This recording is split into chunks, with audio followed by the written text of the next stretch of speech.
ഇന്ന് നമ്മൾ തയ്യാറാക്കാൻ പോകുന്നത് ഗ്രീൻ പീസ് വെച്ചിട്ട് നല്ലൊരു കറിയാണ്. അപ്പോൾ എല്ലാത്തിനും കൂടെ നിങ്ങൾക്ക് സൈഡായിട്ട് കൂട്ടാൻ പറ്റിയിട്ടുള്ള നല്ല ടേസ്റ്റുള്ളൊരു കറി തന്നെയാണിത്. അപ്പോൾ നമുക്കിതെങ്ങനെ ഉണ്ടാക്കും നോക്കാം. അപ്പോൾ നമുക്ക് കറി ഉണ്ടാക്കാനായിട്ട് പ്രഷർ കുക്കറിലോട്ട് 3 ടേബിൾ സ്പൂൺ കോക്കനട്ട് ഓയിൽ ചേർത്ത് കൊടുക്കുക. ഇതിലോട്ട് 2 ടീസ്പൂണ് വെളുത്തുള്ളി, 2 ടീസ്പൂണ് ജിഞ്ചർ, ഒരു 3 പച്ചമുളക്, കുറച്ച് കറി ലീവ്സും ചേർത്തിട്ട് ഒന്ന് വഴറ്റിയിട്ടെടുക്കുക. ഇതൊന്ന് മൂത്ത് വരുമ്പോൾ നമുക്കിതിലോട്ട് ഒരു 2 മീഡിയം സൈസ് സവാള നീളത്തിൽ കട്ട് ചെയ്തത് ചേർത്തിട്ട് ഒന്ന് വഴറ്റിയിട്ടെടുക്കണം. അപ്പോൾ സവാള നല്ലോണം ഒന്ന് വഴന്ന് വരാനായിട്ട് നമുക്ക് കുറച്ച് ഉപ്പും ചേർത്ത് കൊടുക്കാം. അപ്പോൾ നമ്മൾ ചേർത്തിട്ടുള്ള ഉള്ളിയൊക്കെ നല്ലോണം ഒന്ന് ഈ എണ്ണയ്ക്ക് ഇടുന്നിട്ടൊന്ന് വാടിയിട്ട് വരട്ടെ.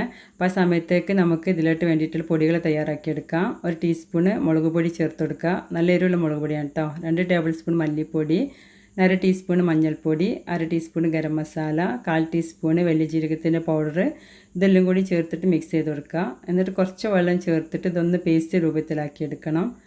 എന്നിട്ട് നമുക്ക് നമ്മളെ ഉള്ളിയിലോട്ട് ചേർത്ത് കൊടുക്കണം. ഉള്ളി നല്ലോണം വാടിയിട്ട് കിട്ടിയിട്ടുണ്ട്. ഇതിലോട്ട് നമുക്ക് നമ്മൾ തയ്യാറാക്കിയിട്ടുള്ള മസാലേൻ്റെ പേസ്റ്റ് ചേർത്തിട്ട് നല്ലോണം ഒന്ന് എണ്ണ തെളിയുന്ന വരെ ഒന്ന് വഴറ്റിയിട്ടെടുക്കണം. അപ്പോൾ ഇങ്ങനെ ചേർക്കുന്ന സമയത്ത് നമ്മളെ പൊടികളൊന്നും കരിഞ്ഞു പോകാതെ നമുക്ക് നല്ലോണം ഒന്ന് മൂപ്പിച്ചിട്ടെടുക്കാൻ പറ്റും.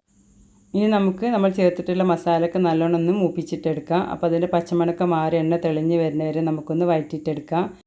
അപ്പോൾ നമ്മൾ ചേർത്തിട്ടുള്ള മസാലയൊക്കെ നല്ലോണം മൂത്ത് കിട്ടിയിട്ടുണ്ട്. ഇനി ഇതിലോട്ട് നമുക്ക് ഗ്രീൻ പീസ് ചേർത്ത് കൊടുക്കണം.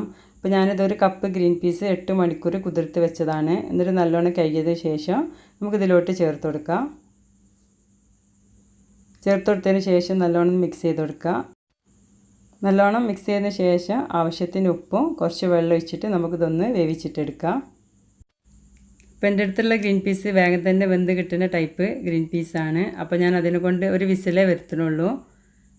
അപ്പോൾ നല്ലോണം മിക്സ് ചെയ്തതിന് ശേഷം നമുക്കിതൊന്ന് മൂടി വെച്ചിട്ട് വെയിറ്റ് ഇട്ടിട്ട് ഒരു വിസിൽ വരുന്നവരെ നമുക്കൊന്ന് മീഡിയം ഫ്ലെയിമിലിട്ടിട്ട് വേവിച്ചെടുക്കാം. ഇപ്പോൾ ഒരു വിസിൽ വന്ന് ഞാൻ ഫ്ലെയിം ഓഫ് ആക്കിയിട്ടുണ്ട്. അപ്പോൾ സ്റ്റീമൊക്കെ പോയതിന് ശേഷം നമുക്കിത് തുറന്ന് നോക്കാം. അപ്പോൾ നല്ല കറക്റ്റ് പാകമായിട്ട് കിട്ടിയിട്ടുണ്ട്. അപ്പോൾ വെന്തോ അടിഞ്ഞ് പോകരുത് കേട്ടോ. അപ്പോൾ നമ്മൾ കറിക്ക് ടേസ്റ്റ് ഉണ്ടാവില്ല.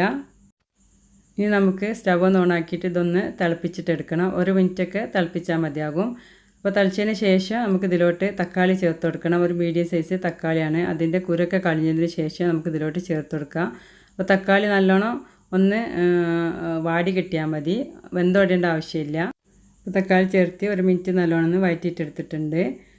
ഇനി നമുക്കിതിലോട്ട് നല്ല കട്ടിയുള്ള തേങ്ങാപ്പാൽ 1 കപ്പാണ്, അത് ചേർത്ത് കൊടുക്കുക.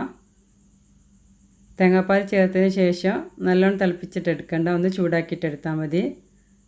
ഒന്ന് തിളച്ച് വരുന്ന സമയത്ത് നമുക്കിതിലോട്ട് 2 പച്ചമുളകും കുറച്ച് മല്ലിയിലും ചേർത്ത് കൊടുക്കണം. അപ്പോൾ നമ്മൾ ഈ കറിയിലോട്ട് പച്ചമുളക് ചേർക്കുന്ന സമയത്ത് പ്രത്യേക ഫ്ലേവറാണ്. ഇനി നമുക്ക് കുറച്ച് മല്ലിയിലും ചേർത്ത് കൊടുക്കുക. ആവശ്യത്തിന് മല്ലിയില ചേർത്തതിന് ശേഷം അവസാനം നമുക്ക് 1 ടീസ്പൂണ് പച്ച വെളിച്ചെണ്ണ ഇതിന് മുകളിലോട്ട് ചേർത്ത് കൊടുക്കുക. എന്നിട്ട് ഫ്ലെയിം ഓഫ് ആക്കിയിട്ട് ഒരു 5 മിനിറ്റ് ആ വെളിച്ചെണ്ണൻ്റെ ഫ്ലേവറൊക്കെ ഒന്ന് ഇറങ്ങി വരാനായിട്ട് നമുക്കൊന്ന് മൂടി വെക്കുക. ഒരു 5 മിനിറ്റ് കഴിഞ്ഞിട്ടുണ്ട്. ഇനി നമുക്ക് സെർവ് ചെയ്യാം. അപ്പോൾ കുക്കർ തുറക്കുമ്പോൾ തന്നെ വെളിച്ചെണ്ണൻ്റെയും പച്ചമുളകിൻ്റെയും മല്ലിയിലേൻ്റെയൊക്കെ നല്ലൊരു ഫ്ലേവറാണ്. അപ്പോൾ ഞാനിത് സെർവ് ചെയ്യുന്ന സമയത്ത് എഗ്ഗും കൂടി ചേർത്തിട്ടാണ് സെർവ് ചെയ്യുന്നത്. അപ്പോൾ ഓപ്ഷണലാണ്, നിങ്ങൾക്ക് ഇഷ്ടമുണ്ടെങ്കിൽ ചേർത്ത് കൊടുത്താൽ മതി. പ്രത്യേക ടേസ്റ്റാണ് എഗ്ഗും കൂട്ടി കറി കഴിക്കുന്ന സമയത്ത്. അപ്പോൾ നിങ്ങൾക്ക് റെസിപ്പി ഇഷ്ടമായിട്ടുണ്ടെങ്കിൽ ഒന്ന് ഉണ്ടാക്കി നോക്കിയിട്ട് നിങ്ങൾ അഭിപ്രായമൊക്കെ അറിയിക്കുക. എന്ന് പറയുന്ന പോലെ വീഡിയോസൊക്കെ ഇഷ്ടമാവുണ്ടെങ്കിൽ സബ്സ്ക്രൈബ് ചെയ്യാനും ഷെയർ ചെയ്യാനും ലൈക്ക് ചെയ്യാനും മറക്കരുത്. ഇൻഷാ അല്ലാഹ് അടുത്ത നല്ല റെസിപ്പി ആയിട്ട് നമുക്ക് വീണ്ടും കാണാം.